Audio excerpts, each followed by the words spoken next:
Iba't ibang klase ng babae kung mag-aasawa ka.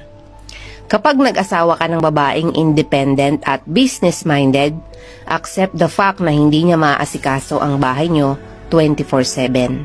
Kapag gusto mo naman sa babae ay inaasikaso ka full-time, accept the fact na hindi siya kumikita ng sarili niyang pera at may time na mapapabayaan ang kanyang sarili, kakaintindi sa'yo at sa anak niyo. Kapag gusto mo ng babaeng makinis, maputi, at chicks na chicks, accept the fact na kapag inasawa mo yan, kailangan mong sagutin ang lahat ng expenses niya sa beauty products to maintain her beauty. Kapag gusto mo ng babae na hindi ka bubungangaan, make sure na itatrato mo siya ng tama at tutulungan sa mga gawain. Kapag gusto mo sa babae na supportive siya sa'yo at hindi pinaghihigpitan, make sure na alam mo ang limit para magkaroon siya ng mas malaking tiwala sa'yo.